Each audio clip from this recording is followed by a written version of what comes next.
A Federation starship with a storied career, having encountered bizarre spatial anomalies and weird alternate universes, and it's not even named Enterprise.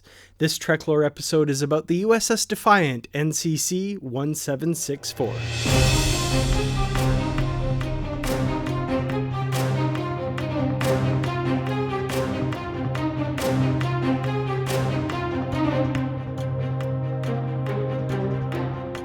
The Defiant was a Constitution-class starship constructed at the Tranquility-based shipyards on Luna in the 23rd century. She was in service as early as 2256.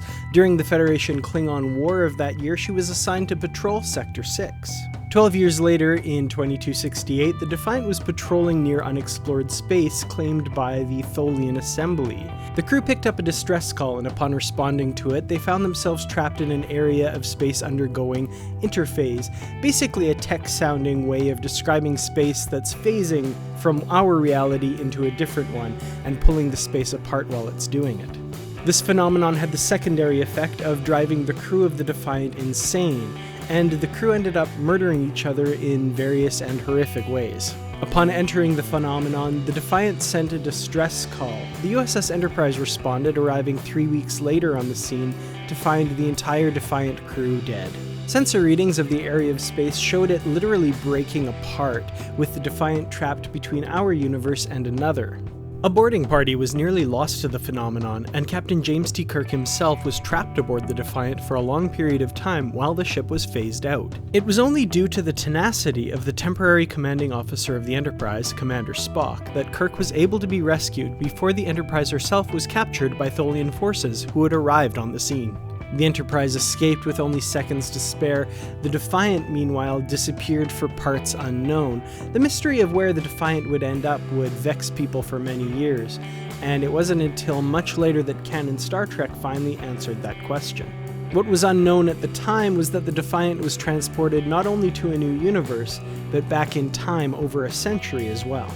In what has come to be known as the Mirror Universe in the year 2155, Tholian forces created the interphase phenomenon by detonating a tri-cobalt device in the gravity well of a dead star. The entire spatial interphase phenomenon was part of a Tholian plot to capture technology from the future, a plot that succeeded brilliantly. The faked distress call lured the Defiant in as planned, and the interphase phenomenon's secondary quality of creating mass insanity took care of the crew as well. The Tholians now had possession of a powerful vessel with weapons and technology from a century in the future. The Defiant was held in the Vintok system, where the Tholians began a salvage operation. Commander Jonathan Archer, the first officer of the ISS Enterprise, caught wind of the operation and made a move to take control of the Enterprise in order to investigate. The Enterprise traveled to the Vintok system and transported a boarding party aboard the Defiant. The Enterprise, however, was detected by the Tholians and promptly destroyed. The boarding party managed to restore a number of the Defiant systems and escaped with the surviving crew of the Enterprise, destroying the Tholian dry dock in the process. Now, the human beings of the Mirror Universe are not the peace-loving humans of our universe who would go on to help to create the United Federation of Planets. Rather, they are cruel, sadistic, and vicious, the head of an interstellar empire bent on galactic domination. At this point in the Terran Empire's history, they are under attack by alien rebels who seek to free themselves from under the boot heels of the Empire. Contrary to propaganda reports, the fight against the rebellion is not going well, but the arrival of the USS Defiant will change all of that. Jonathan Archer, commanding the Defiant, presented it to Admiral Black in the hopes that he would grant him a field promotion to the rank of captain and permanent command of the USS Defiant. When the Admiral refused, Archer killed him and declared himself the Empire's only hope of defeating the rebels. Intending to overthrow the Emperor and declare himself leader of the Empire, Archer plans to take the Defiant to Earth and force the surrender of Starfleet Command. However, alien elements from among the crew of the former ISS Enterprise as well as the ISS Avenger conspire against Archer and very nearly manage to destroy the Defiant. Archer, however, is able to turn the tables and destroy the ISS Avenger as well as all of the alien crew members aboard her. However, it turned out that aliens were the least of Archer's concerns when an attempt on his life by one of his subordinates, Hoshi Sato, succeeded. Now claiming the Defiant for herself, Sato took the ship to Earth's orbit, ordering Starfleet Admiral Gardner to surrender and stand by for instructions from Empress Hoshi Sato. 100 years later, when the USS Discovery finds herself transported over into the Mirror Universe, they learn about the Defiant's crossover and hope that information from that crossover might lead them to a way back to their universe. However, due to the nature of that first crossover, it's determined that that information is not very useful to them after all.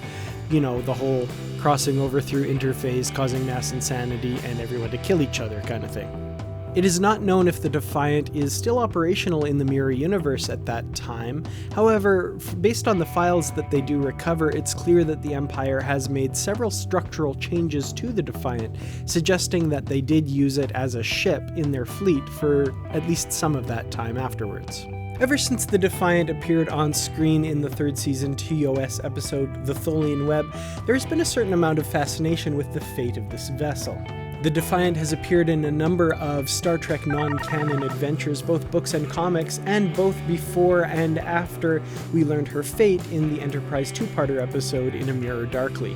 Very recently, in Dayton Ward's Discovery novel, Drastic Measures, we learned that Commander Philippa Georgiou was assigned as the Defiant's first officer in the year 2246. According to the Vanguard series of novels, the captain of the Defiant in our universe was a man by the name of Thomas Blair. It is supposedly his body that we see in the episodes The Tholian Web and In a Mirror Darkly.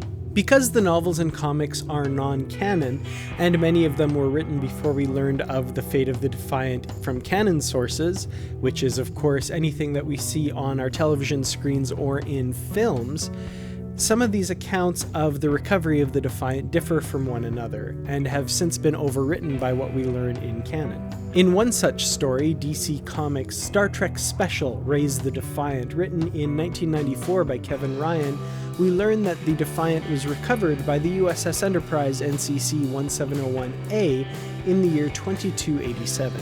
In another account, thanks to the Star Trek SCE two-part novellas Interphase, written by Dayton Ward and Kevin Dillmore, we learn of another fate of the USS Defiant. In this story, the Starship Defiant is recovered by the Starfleet Corps of Engineers starship USS Da Vinci. This occurs during the 24th century, during the TNG movie era. They encounter resistance from Tholian forces in their attempt to recover the Defiant, but thanks to a boarding party sent to the Defiant from the Da Vinci, the two ships are able to work together to overcome the Tholians. This story also has a really cool tie-in to the Vanguard series. No big spoilers here. If you're interested, you should go check it out. Just a quick little side note here about canon versus non-canon. A lot of people have some problems with their favorite non-canon stories being overwritten by what comes later in canon. They see these stories as being rendered invalid thanks to what's established in canon Star Trek. Don't count me among the ranks of those people, however. I almost see them as bonus stories, kind of a what might have been in the Star Trek universe. I really don't see this as a huge problem. In my mind, there is room in Star Trek for many different interpretations of the ultimate fate of the Defiant. But of course, your mileage may vary. Interestingly, this is not the only Defiant that would become tied up with events in the Mirror Universe, but of course, that is a story for another video. Well, there you have it, the entire history of the USS Defiant NCC-1764, as explained in Star Trek, both canon and non-canon sources. I have not, of course, included all non-canon mentions of the Defiant. There are a lot more, but I've touched on the main data points, I think. But if you think I've missed anything, please let me know in the comments. I'd love to hear from you. Interestingly, I had actually planned this as a TrekLore video some time ago and had written most of the script before the Discovery episodes aired that mentioned the USS Defiant. I was very much surprised to learn that Discovery was making reference to the Defiant, and I was pleased to be able to include that in the video. So you know, who knows? This may not be the last we hear of the Defiant. Maybe she'll show up again in a future publication or episode of Star Trek. So who knows? Stay tuned. Thank you so much for watching. This channel benefits greatly from the contributions of sponsors through patreon.com. Thank you very much for your contributions. And even if you choose not to do that, thank you so much for watching, liking, sharing, and subscribing. If you know of someone who might enjoy this video, share it with them. Like it if you liked it. Leave me a comment below with your thoughts, and be sure to subscribe to Kertrats Productions for more videos like it in the future. Thanks again for watching, and until next time, as always, live long and prosper.